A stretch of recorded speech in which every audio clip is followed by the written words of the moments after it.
This pocket knife has caused me to have to confront a very difficult question because for the past several months, when I am in between testing other pocket knives, I have regularly come back to this Spartan Blades Poros in their bronze series of pocket knives. And there are many reasons why. In fact, I recommended it as like kind of one of my top 2025 folders in my EDC video that I dropped a while back. You can check that full video out where I go through a lot of different gear. And it's really good. And I'm going to explain why. But it just, while I was thinking of this video, just hit me like full frontally in the face. Aaron, knife lovers the world over, are aligner locks obsolete in 2025, in the 21st century in general? Are they a dead, archaic style of locking mechanism, and why bother? Or do they still have their place? You know, because back in the day, rewind like a decade ago, there weren't many options. You had like a liner lock, you had maybe a compression lock and some odd locks from, SOG, and then you had like the Axis lock from Benchmade. But when that went by the wayside and they lost their patent on that eventually and became open source for anyone who wants to do something similar, everyone and their mom started doing a crossbar lock. I mean, your mom called me this morning and she said, "Hey Aaron, I have this knife design, but I think it would really work well with a crossbar. Do you agree?" I agreed. I sent her on her way. Go talk to your mom. She probably has some epic new knife design. And I gave her the green light for a crossbar.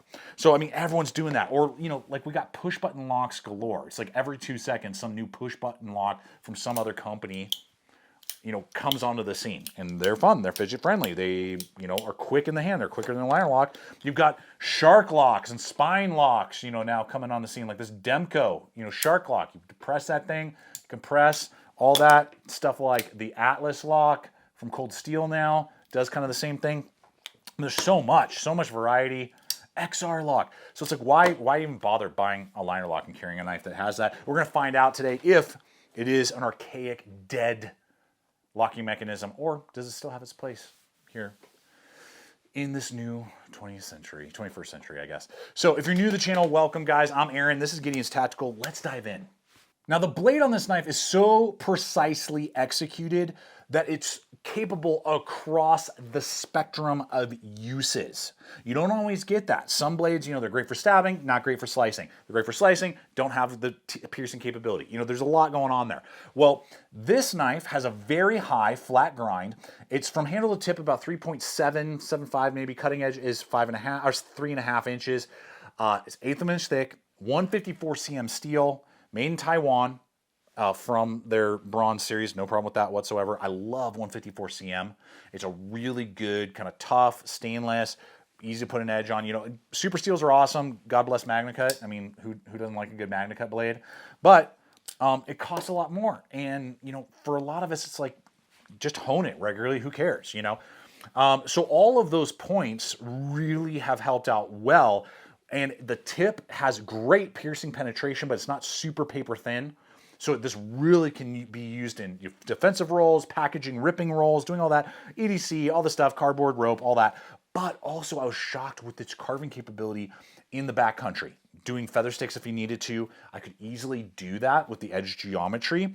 And when closed, because of where this little concave portion is, that's a 90-degree spine, you can throw sparks easily and get a fire going. So this might be a potentially excellent defensive roll, EDC, and backcountry folder. And I would argue the blade could easily perform and hold its own in all three categories, which is really, really impressive. Leave a comment below, though, on what you look for in your blades, and what do you think about 154 cm steel? Should we see more of that?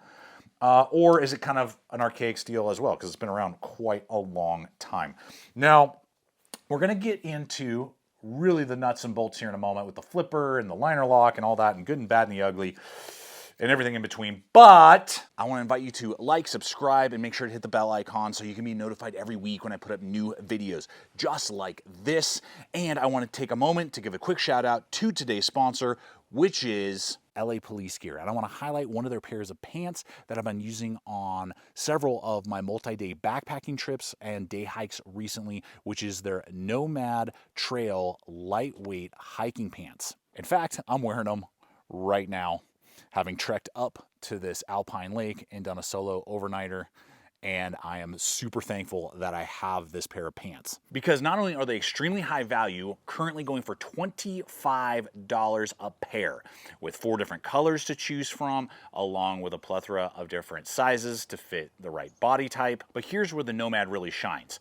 Not only does it have a pass-through button on the top of the fly instead of a snap, it also has YKK zippers throughout, adding to the level of durability. That, in tandem with its strategically placed nylon and spandex stretch panels to give you extra flexibility when you need it most. Along with 7 total pockets so that you can carry all of your essentials regardless if you're on trail or you're just looking for a lightweight EDC pair of pants.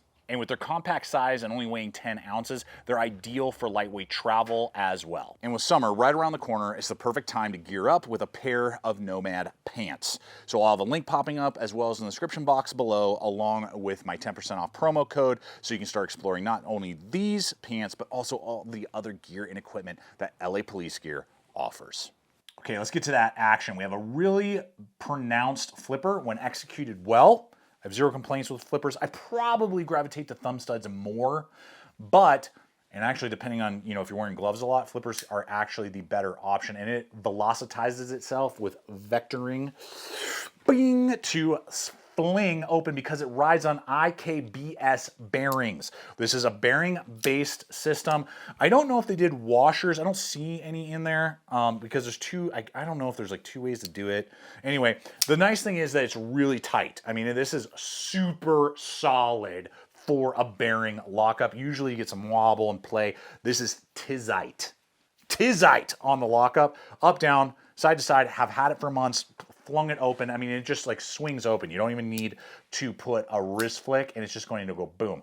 Downside, bearings are not as fun to maintain and clean. That is why, in my personal opinion, they should have stuck with the bronze washers that are oil infused like they have on the Spartan blades ASTOR.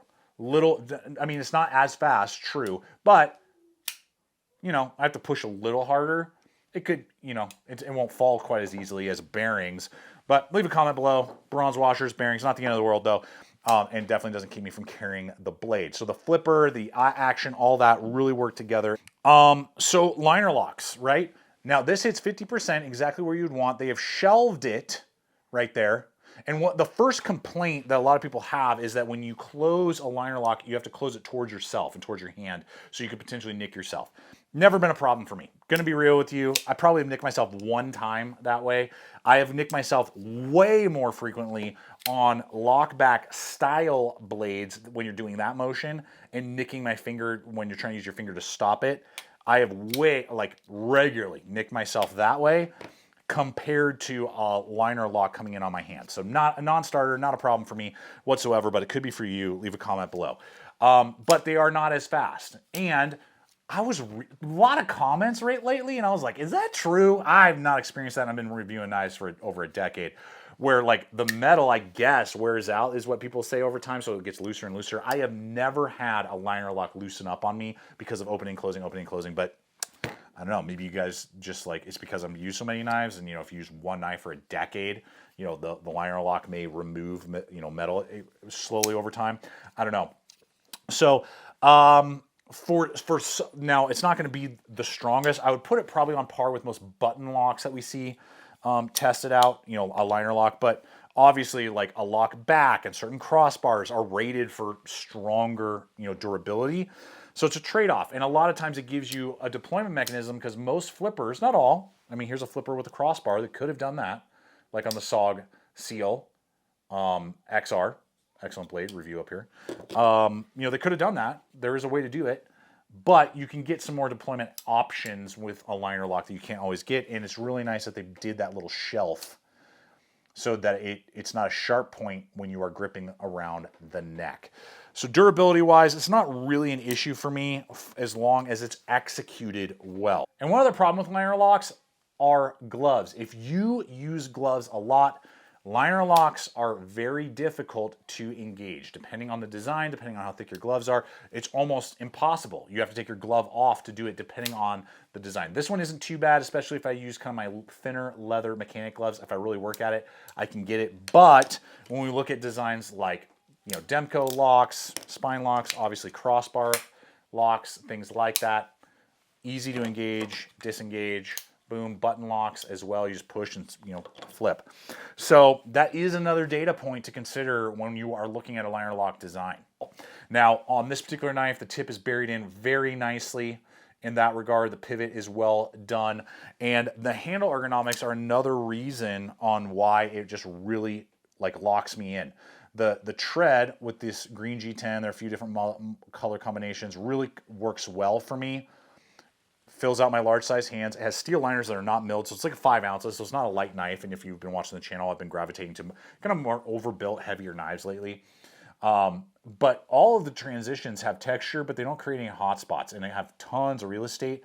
The neck with the guard, I'm really locked in, which I really appreciate. So they just really executed the handle, and it just looks, I mean, that looks like stealth fighter tech in your pocket right there. It looks like a missile, a dart coming in to execute whatever action you're wanting this blade to accomplish. And part of that is because of the symmetry of the handle in tandem with the blade shape.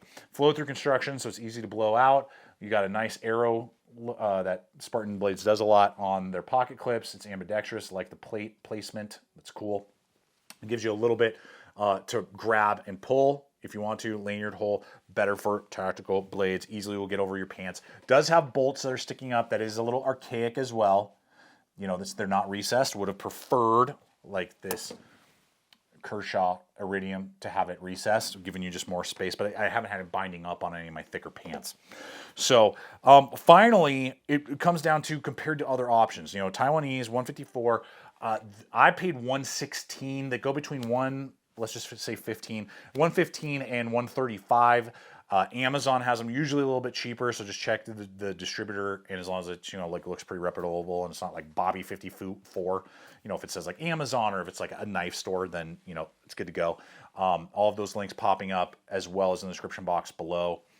DLT is, if you're looking for like a good distributor, usually has them for like around 135 ballpark. So I think that's a very good value, you know, when you're talking about the knife in concept. But I'm going to be honest. This is what I have come down to as I run in a few competitive options that are in a liner lock arena. Is, in all honesty, it comes down to this for me for a liner lock. I am carrying less and less liner locks. I probably right now have a dozen in the collection, maybe a little bit more. Some just sit there and collect dust and just use for competitive options. Some, you know, I use regularly, like this model, and the ASTOR, legendary as well. One of my top 5 pocket knives for sure. Such a great blade. But it basically comes down to execution. You can't be lazy and have a liner lock anymore. Let's put it that way. You can't just kind of slap a design together and put liner lock on it. No one's going to gravitate to it. If the design and materials are extremely well executed and the fit and finish is superb, like on this, like on the ASTOR, we've seen that on some like Ace knives as well, from Giant Mouse, then we're good to go. But if it's just kind of like a run-of-the-mill, whatever, overseas produced, you know, like Chinese pocket knife for 30, 40 bucks, I mean, it better be banging on all cylinders and have perfect execution for it to be having and carrying a liner lock. But I do gravitate usually to other designs, and the only reason that this has connected with me, and potentially some others, is because of all of the other capabilities that it brings to the table, and the liner lock is kind of like being dragged along at the end. So the ASTOR is another option as well, a little bit smaller, broader, but has excellent designing. Guys, as long as the execution and the designing is superb, liner locks still have a place, but I believe that they are becoming less and less popular. They're becoming more and more archaic, and for companies out there considering using a liner lock, you better be banging on all other cylinders if you're going to make that choice, and it's probably better to go with some other lock. But leave a comment below. What do you guys think? And if you own these Spartan blades that we've been talking about today, how have they been performing for you? I always appreciate your guys' feedback. Thanks for hanging with me. Check out the other videos. Subscribe if you haven't. And until next time, always remember to stay equipped, stay prepared, and I'll see you out there.